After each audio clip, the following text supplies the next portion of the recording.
to the committee members and provided us a delicious lunch, which is behind me. And so at any point, please feel free to get lunch and eat it afterwards. But we, as always, thank the hospital food service for providing us a really delicious lunch for our meals. At the beginning of our agenda, we have an opportunity for anyone who has a conflict of interest to disclose that conflict to the members of the committee. Is there anyone who wants to disclose a conflict of interest on today's agenda? If not, Dr. Miller, would you read our mission statement, please? The Nashville General Hospital mission statement is to improve the health and wellness of Nashville by providing equitable access to coordinated patient-centered care, supporting tomorrow's caregivers, and translating science into clinical practice. Our vision is leader in exceptional community health care, one neighbor at a time. Thank you, Dr. Miller. The next item on our agenda is an opportunity for the public to offer comments. Ms. Lester, do we have any public comments? Sorry, there are none. Thank you. We'll move to approval of the minutes. We actually have two sets of minutes. You may remember that our committee and the CEO Performance Review Committee, because of the significant overlap in the missions of those committees, have been combined. And so now moving forward, we will function as one CEO Performance and Search Committee. And of course, at some point, the Search Committee part of that will fall out. In any event, we have two sets of minutes to approve. The first is the CEO Search Committee minutes from our last meeting, which was June 25, 2025. You have a copy of those. You received those in advance of the meeting. Are there any proposed edits or changes to those minutes? If not, is there a motion to approve the previous minutes? Move to approve. Thank you. Thank you. There's a motion and a second. Is there any discussion? All those in favor of approving the June 25, 2025 minutes say aye. Aye. Any opposed? Motion carries. The second set of minutes is from the CEO Performance Review Committee, which was July 31, 2025. You received a copy of those minutes in advance and have materials with you. Are there any proposed edits or changes to those minutes? If not, is there a motion to approve? Move to approve. Second. Motion and second. Is there any discussion? All those in favor of adopting the CEO Performance Review Committee minutes for July 31, 2025, say aye. Aye. Any opposed? The motion carries. The minutes are approved. We do not have old business on our agenda, so we'll move directly to new business. The first item on the new business is the status of the request for proposal to select our executive search firm. I can report that on July 24th, we received 10 different proposals to serve in that capacity, which we're very pleased with. That's a lot of responses, and I think will help ensure that we have a lot of options to select the best possible partner to help us with that search. At our last meeting, the committee designated me to serve as the board's representative on the team that is scoring and evaluating the proposals and will eventually recommend to this committee one of those 10 firms for selection. That evaluation group work is underway. We are meeting next week for our first meeting to talk about and score and consider those proposals. And I don't know exactly when that will finish, but there will be likely more than one meeting of that committee, followed by potentially interviews with the finalist firms, we'll call it, and then a recommendation to this committee as to who to select. My best guess would be that that is a 6 to 8 week process. And so that's the update on that process. Related to that, one of the questions that was asked at our last meeting was whether there was some mechanism for members of this committee or members of the board to view, evaluate, provide input to the evaluation team as part of the procurement process in selecting a firm? The answer from Metro procurement professionals is no, that has to remain a process that's limited to the evaluation team and can't be opened up. So as they had previously advised, the best that we can do is have a designated representative from the board, but can't really open up that process to the whole. So that's the update. Are there any questions or comments people want to make about the RFP process to select the search firm? If not, the other question from our last meeting that we're going to spend the rest of our time in this meeting discussing is the question of after we select a search firm and that search firm presents a list of candidates for the CEO position, how will this committee and the board conduct that process, given the obligation, the requirement that our meetings be held in public? The questions from members of this committee were, what can we do in order to make that a meaningful process, which at sometimes can involve some amount of confidentiality or some amount of discussions that are, or deliberations or discussions that are less than in a full public meeting and the constraints that come with that format. So Derek Smith from Metro Legal, I posed that question to him. He says he has had some experience with other Metro boards and commissions and departments and agencies that are hiring executive directors as to how to navigate that. So I've invited Derek to come so that he can talk to us about that, and we can ask questions. This is all in the spirit of doing as much advance work as we can so that when we select the firm and we begin that process, we can really hit the ground running. So this is a preview of that. And Derek, thank you for being here to talk to us about that issue. Certainly, and thank you. I'm going to get the legal advice of this out of the way first so that I can then offer just some observed practical solutions from some of the other executive searches. Because the selection of the CEO, that's one of your most important duties or responsibilities, if not the most important. And because of that, since it is board business or committee business up to the point of a recommendation to the board, depending on how you all decide for that workflow to begin, anytime you're considering the candidates, the hard fact and opinions of the law is that would be deliberating and ultimately towards the decision of to whom you would make an offer. So because of that, under the Open Meetings Act, where more than one of you is involved, those meetings, whether it's via a committee or the full board, they must be an open public meeting. And that means that you deliberate and decide in a public forum. It becomes difficult to do that when you're talking about an executive level search because the names and identity of candidates would be subject to disclosure in that open forum. And until the body reaches its finalists, most of those candidates do not want their identity disclosed. And so there has to be a balance between what you can do and participate in to delegate some of your decision-making for culling down the candidates. And that's one of the reasons and purposes behind hiring a search firm, because individually you all can be in discussion or have a discussion and receive an update from the search firm. They kind of act both as your shield and also, in part, perhaps a decision maker. I have seen a lot of search firms or HR divisions within Metro. They conduct some of our executive searches, and we've also had instances with outside search firms. But regardless of that, they're considered staff or contracted staff.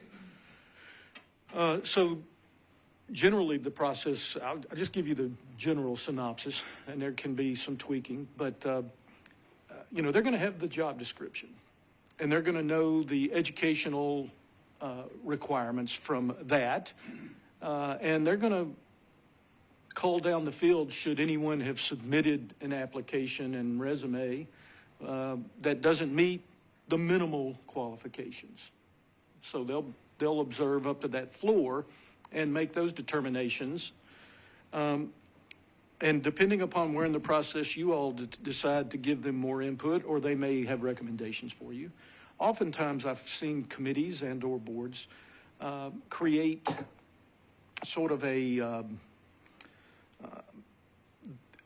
own criteria above and beyond what the job description specifies as a group, and that you can set those criteria in an open meeting, or you can provide information to your search firm of what everyone generally likes to see in candidates, and also give input on the metrics they might use in their evaluation of those candidates, and also scoring, like what's important to each individual board member may be similarly of some importance to one of the other board members, but you can kind of say, well, this issue is something where we, highly want to see this in a person's background, whether it's more experience or maybe less experience. Things like that are where there's some opportunities for the committee to offer input and build out those search criteria, what you really value in a candidate, and how you would suggest they be scored. I've also seen committees or those of interested offer to the search firm or the search entity some of the questions that you would like to see written responses to,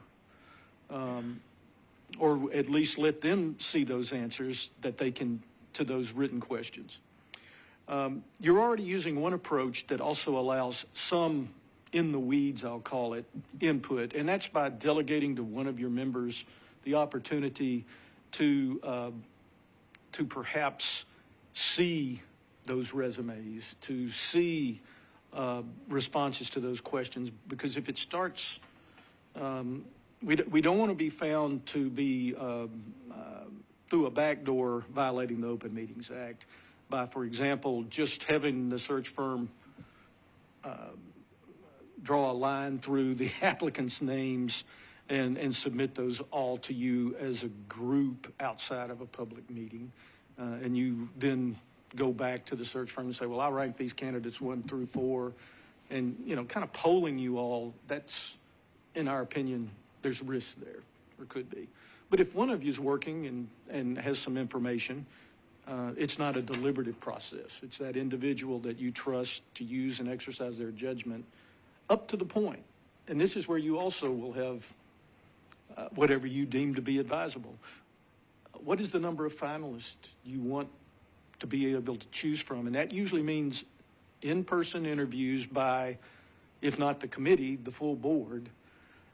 You could have a 2-phase where they come before the committee and it's a larger number. But remember, that's going to be in an open public meeting with you all getting to see what is taking place and then deciding who you would recommend to the board, or letting the search firm continue to work up until a point that it comes down to some number of viable candidates. And if I expect a search firm, going in is going to be the expert. They're going to know their territory, and they're going to have the experience to know what, after feedback from everybody on the board and or search committee, what you highly value. That also allows them to seek the community's input too, that I know I've heard spoken of at your meetings as well. They can build that into the criteria that you all ultimately kind of rate or score as what's important in a candidate, and the value you place on those items, kind of on a scale. And then on that factor, where does that candidate score in the opinion of the search firm ultimately, or who is on that so-called panel of advisors? That could include some community members, or it could be really the work of one primarily a committee or board member that's working with the search firm.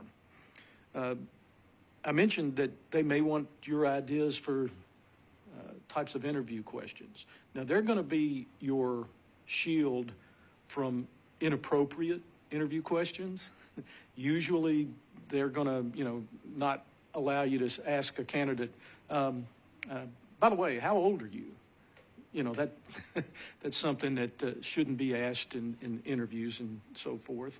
But they will help in drafting those questions, and they also will seek your input as a committee or the board as they do those, whether it's going to be written questions submitted to candidates for written or verbal responses, depending on how they've set up their interview process too.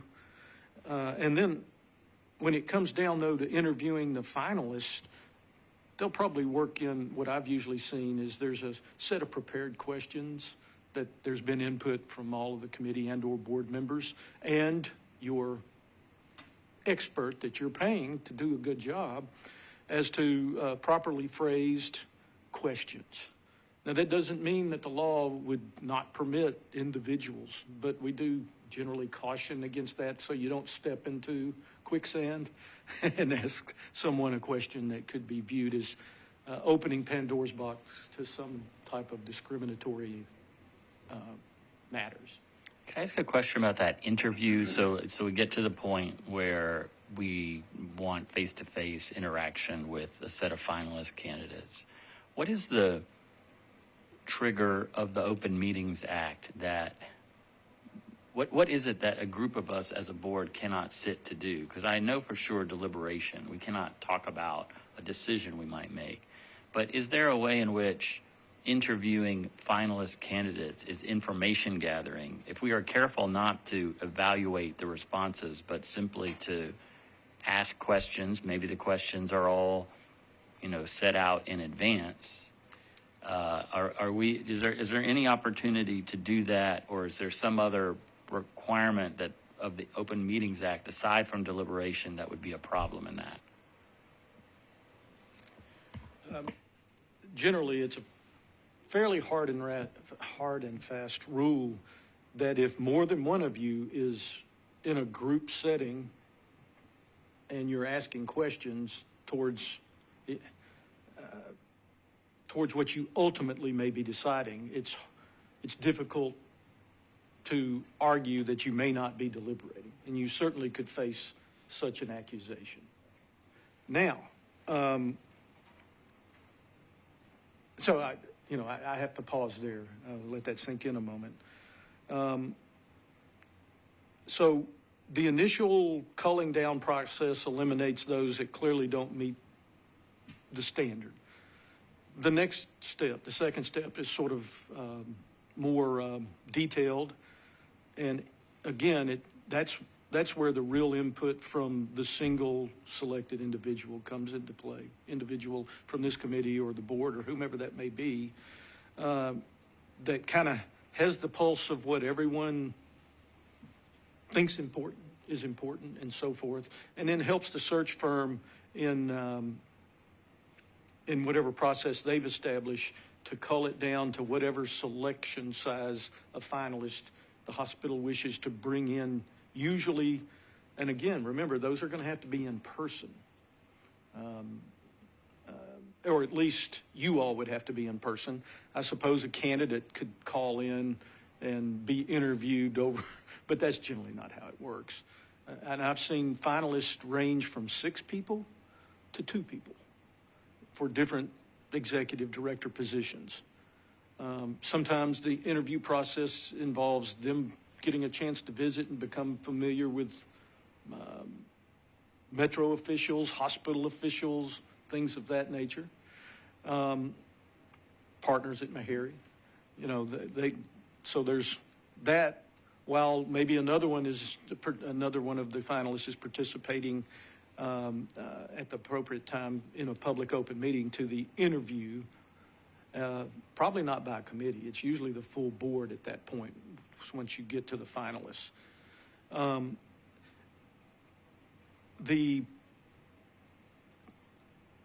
times of those interviews range. They can have set, usually, or oftentimes I should say, that there may be a presentation that's asked for, so the person can kind of have a canned presentation, knowing what topic they're to present on. And they may also have a question that's provided to each candidate, so there is, no one's given a softball pitch while the others are getting fastballs. So it's generally a question for that type of a response. And then there's maybe a blind question to each of them. But they're similar questions, if not exact, so that you're, comparing apples to apples in their responses. And they can be all types of topics. And I'm sure this search firm will have a great, vast array of, and they'll be geared towards the hospital setting too, hospital CEO. Is there an opportunity for individuals, like on this committee, to work with the search firm on say a particular candidate? So early on, they may say, this candidate is interesting. Maybe one of you ought to talk to this candidate and see if you want this candidate to move through the process, or, it's almost a way of educating the search firm of what we think works for the hospital or not. So can individuals of this committee work with the search firm on a particular candidate?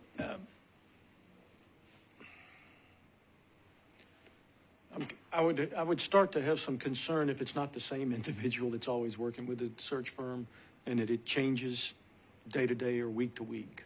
I could see that potentially being a problem, but generally there is minimal contact with committee or hospital board members under the Open Meetings Act with specific candidates, to be candid. That just generally is the moth getting a little too close perhaps to the flaming candle, using an analogy. But again, And what's the concern there? The concern there is somehow if multiple board members are interacting individually with the search firm or a candidate. well, with the That it search would be firm, you can deemed- do that. It's with the candidates where I'm drawing. That's what I was asking. Yeah, he was saying working directly with a candidate. And what would be the issue of a single board member talking with a potential candidate? Again, it depends on what's involved in that conversation. It could be viewed as a backdoor approach to trying to, in an effort to circumvent the Open Meetings Act. It also, again, if you create documentation, that becomes public record, or that could be subject to public record requests. I know the conversation itself, unless you recorded it, wouldn't become subject to that. But if you're going to come back to the full body and make recommendations that, as an individual that's gone out and sort of screened on their own a particular candidate, it also opens you up to this side of the, forget the Open Meetings Act for a moment. Are you somehow going to be, or is the process going to be called out as being somehow unfair, depending on the level of an individual scrutiny of a candidate, that everyone didn't get their chance to similarly try to convince or impress the other board members? You have to weigh that in the balance too, and whether we're opening ourselves up to some, nefarious allegations that may have never occurred, but you still have opened yourself up to that potential. So that's why generally you hire a search firm, you let them do most of the legwork. I know you all want to take ownership of the final selections, and you will have that opportunity. But up until that point, our legal advice has always been to other boards and commissions as well, is to refrain from that individual outreach and conversations and to instead let the search firm work along with whoever is delegated some of the responsibilities of working with them individually as they do their work. And again, most of your input up until the finalists can be in the criteria you judge to be most important and all of that you should and will likely receive input towards the search firm because they do want you all to be engaged. It's just, as I said earlier, they kind of act as your shield and screen. Okay, with that in mind, and I think that's very clear, and that was my expectation, is that with the search firm, that will certainly provide the framework and the legwork of what we would be doing, but we could say we're interested in making sure these questions are included, or at least they've explored these areas. Now, I would also think that the search firm, when it gets to the interview process, would have some suggested questions for all candidates for us to use for everyone, because I would hate we have to have it standardized. I think that's the best way to look at it. And so that at least allows an equitable opportunity. And so I don't like the fact some might get it answered, ask this question, another person not get that opportunity. So we do have to be very careful in that, but I think that the search firm will also have that type of information and the type, because I mean, that's what they do, you know, and we've all gone through search committees and things of this nature, but we want to make sure that everybody's getting the same thing. So that's maybe like a comment per se, but I think the answer is, will they do that? I mean, a question is, will they do that? Provide those questions if we ask that. Yeah, I mean, again, they typically, search firms typically seek, they have some topics and prepared questions that they've probably used in other searches, but they also can build into it the feedback from the committee and or the whole board, whatever stage of the process. And they'll help with the phrasing of the actual question, perhaps, to try to call out what could get you into, you know, more potential liability or having to disclose something before it's ready for prime time. That's their job. You're correct on that, very much so. But they'll also be interested, and they'll probably say, yeah, your topics are in line with what we've done before and what we suggest. But they also are generally open to the uniqueness of, you know, this particular hospital. Thank you. I have two others. When it's time for the actual interview, that is open to the public and it is conducted how, or what does that look like? Well, and then I'll ask the next question. Sure. With the voting. The voting is also, I guess, the top two, top three. How does that work? Yeah, I'll just give you some observations that I have seen in the actual interviews, and then when it comes time to voting, anyway, with the interviews, again, there probably will be a slate of questions that everyone has agreed to and they want asked. And generally search firms assign those to, either they read them to the candidates or they assign it to a particular board member to ask that question when it's their turn in the interview cycle of each candidate. As I said, I've also seen where, and I don't know that there's a set order, but somewhere in the sequence there could be where a person is asked to give a presentation on a topic of interest of handling circumstances previously, or that could be a question as well. But anyway, they get to make their presentation in a public open setting. And again, whether it's the interview questions or they have a pre-selected question they've had time to stew over and ponder and develop their presentation, it's given, obviously, all of this is in a public setting. It's not the occasion for the public to ask them individual questions, but they certainly have the right to attend and observe. And anything that's taking place, you all have the right to attend and observe if it is an open public meeting. And it's part of one of your committees or the board. Now, if it's something open to the public that someone else has set up and asked them to come to, you all still need to have given adequate public notice that you're all going to be in attendance. So, you know, that's just fairness to it. Even if you may not be deliberating at that, arguably you're there watching, and it's just too close for comfort to not go ahead and notice that you've gone there as well to see or observe their interaction. But the interviews, again, it's an open public meeting. Now, there will be the opportunity, as with any open public meeting, for the public, under your policy for public comment, they'll be able to, you know, step to the podium and make in-person public comment, which is why your policy, I think, allows either 5 or 6 folks, 2 or 3 minutes, so that the whole meeting is not covered with public comment. And there'll probably be some that speak of what they view as important.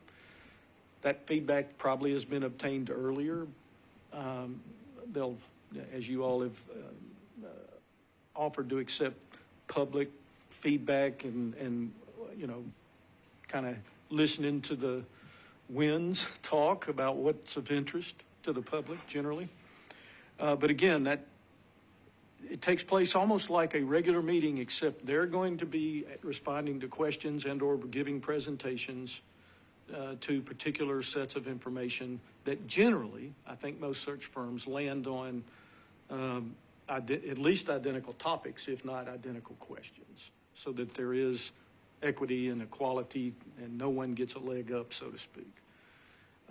You talked about voting. Generally, your votes have to be taken publicly. And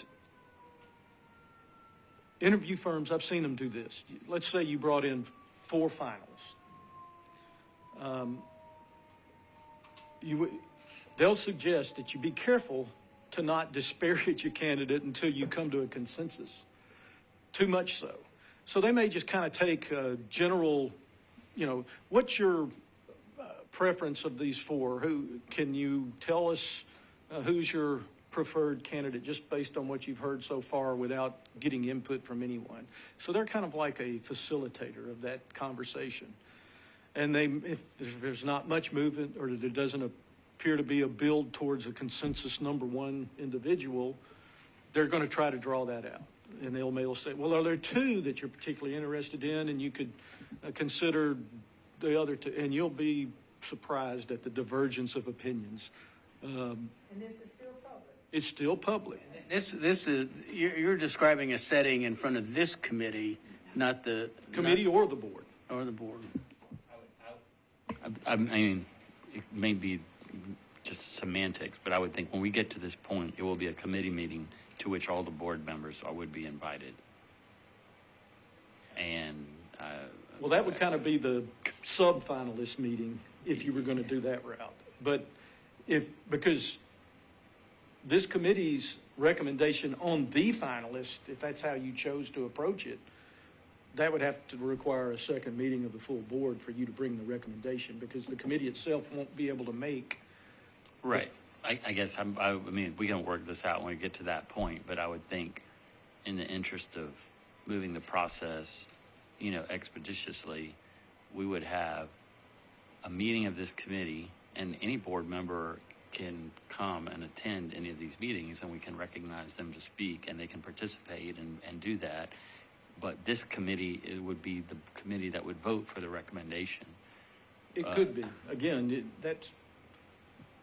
Yeah, we could do it in 2 stages. We could do it in 1 4 stage. stages, but remember, each candidate's name is going to be subject to being identified, and they'll probably be public facing at some point. So Yeah. you could have a pre-screen by the committee.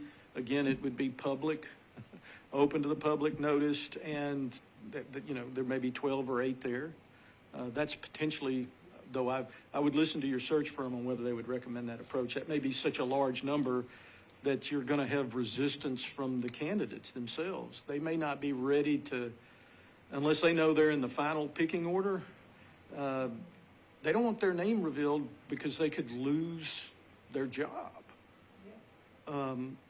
If they aren't so highly valuable to, and some organizations, even if you are highly valuable, say, well, we don't want a dual allegiance. And, you know, so that's why they're probably going to highly recommend to you that you maintain confidentiality through the process up and until actual finalists. And whether the board wants you all to bring from that finalist group a recommendation to the full board, or whether or not they want you all to just work with the selection firm in culling it down to the final 2 or 3 or 4 candidates, and then it goes to the full board. That's for you all. Yeah, And the board chair will probably have express some preference there. We will figure Sure. out. But you'll get guidance. You should get guidance from your search firm on that too. Yeah. And what they deem to work best. But when voting for your finalists, or among your finalists, keep in mind, generally search firms want to keep your options open. So you may have the first selection for which the board approves the search firm or one of the board members negotiating terms with that finalist, making offers and so forth within a range of salary and benefits that are permitted. Again, that's public information. But you're duty bound to have made those options known, and then they'll go out and negotiate. But if they can't come to terms, do you want to have to start the process over, or did you want to have your second finalist? And so the search firm generally is responsible for notifying the candidates if they're still in the running or not, and reaching out and starting those negotiations, or at least setting up who is going to be the final negotiator with that first finalist. Some boards don't want the second choice. They'd rather open it back up. Again, those are your elections that will be made. But understand that if that happens, it would have to go back to the start, renewing all applications and so forth, for it to be, or that's recommended for it to be a true open process. So that's why sometimes, in fact, I have seen one search where they didn't have a candidate in reserve. They only selected one. And that candidate actually used the offer as a negotiating tool with their current employer and elected to remain employed in another state and didn't accept the offer. And that particular commission had to go all the way back to the starting line and reopen the process. And in the second search, they kept their first and second open. That the number one candidate ultimately came to terms in that second go around. But it certainly extended the time to get a new executive director in place. I've even seen where one time a commission got outside their lane and made an offer of compensation that exceeded the bookends of the salary range for the position, and probably exceeded too on some of the what are negotiable leave points. But depending on what it's called, it may or may not be negotiable. Anyhow, fortunately, that candidate made a counteroffer that was still outside of the bookends. And so by that time, my ears had perked up to what they were doing. And I said, hold on a minute. You've got a limit on your budgeted authority. Now, you all may not face that same problem. But once you've given the negotiator the authority within the parameters and where they have some discretion to try to reach terms, that avoids you all having to meet in public session and publicly negotiate. But then they'll come back and inform you, and you all can then vote, yes, we accept that offer under those terms, subject to the final preparation of an employment contract that will come back before you to vote and approve that actual employment contract. Great. Thank you for that. Is there other discussion or questions for legal counsel about this process? Again, we are anticipating something that's, one, the search firm is going to help us navigate, and two, is a little ways in the future. But just, I thought it would be good to give us a sense of what this is going to look like when we get to that point. But is there any further questions or discussion about that? If not, thank you very much, Derek. That's really helpful for us to start thinking about what the next step is and what we're going to do, the actual aim of this committee eventually. One thing that I forgot to mention earlier that I will say is the final question that came up at our last meeting was somebody asked what the length of the agreement was under the RFP, and the answer is it intended to be a 5-year agreement. So we've told the bidders, the 10 bidders who have responded, that when we sign an agreement, we expect it will be limited to a 5-year term. That is for the search firm. Sorry, we're not talking about the CEO. Yeah, We're talking about the and search we have firm. the ability to extend that without going through another RFP? As I read the RFQ, it's interesting because it says we can extend it, but it cannot be extended beyond the 5-year term. So to me, there's an ambiguity in what we have said in the RFQ. I think this is a question that we can ask procurement. I think I believe that the 5 years is from a best practices in procurement standpoint, that it is a good idea after a certain period of time to go out to the market again and see whether you can procure better, cheaper services. And 5 years is sort of a standard marker to say that's a pretty long time not to test the waters as to what the competition is. But Dr. Miller, you may be steadfast in your search for. I mean, once you find one, stick with them. But that is the term of the agreement.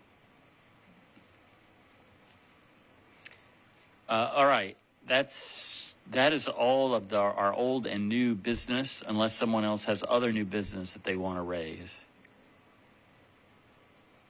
Let me ask this question as we close, which is what the desire of the committee is for our meeting schedule. We had, when we thought we were going to be in earnest in a CEO search, scheduled meetings every 2 weeks. We haven't needed that because we have this RFP process. Would the committee would like to meet just to hear very short updates about what the timing is of the RFP process? Is the committee prefer to wait until that process nears its conclusion, which is probably, again, 6 weeks out from now? What do the committee members like to do in terms of scheduling? Why don't we have something in place in a month? And we'll at least have something there. All right, so we will go ahead and take off our calendars our meeting 2 weeks from now. If others are agreeable with that, Dr. Miller's suggestion, we will leave our next meeting will be in a month, Yes. October the 1st. And Would it be better, well, to make sure that we have it before the board meeting, so maybe not the 1st, but that next 2 weeks, what would that be? yes, well, And that would be before the board meeting? I honestly think that we can meet October 1st. There will not be any update by then because the evaluation committee doesn't meet until next week for its first consideration. So the most we would say in a month is the evaluation committee is still meeting and is nearing a decision for a recommendation to this committee. So I'm open to what you suggest. Okay. I mean, I think in a month, if they're having it on the calendar, because something might arise that we need to meet. But it may be, if the committee is okay, that to your suggestion, Dr. Nettles, that we may want to meet just before the October board meeting. Yes. Because at that point, I think we will have, I think we may have a recommendation that we need to meet to consider and make and approve and recommend to the board for a firm. as possible by the end of October. So for clarification, I cancel September 17th and we leave October 1st, 15th, and 29th until we hear further. I think so. Okay. And I guess I'm mostly saying if the committee wants to meet to like hear these updates that are not that substantive, we're happy to meet, but I'm also happy for people to have this time free and wait until the next sort of event happens. So to me, I think the 15th, is that what you said?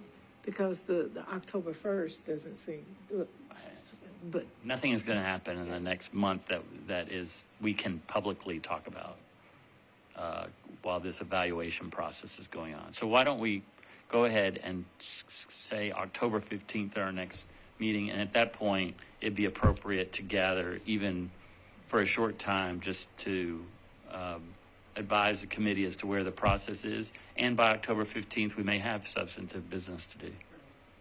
Okay, for clarification, I am canceling September 17th and October 1st. That's correct. Okay. All right, with no further business, is there a motion to adjourn? Is there a second? Motion and a second. We stand adjourned.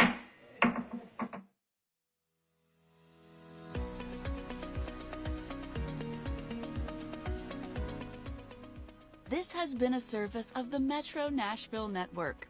If you would like to see this presentation again, or for more information on this and other programs, visit nashville.gov.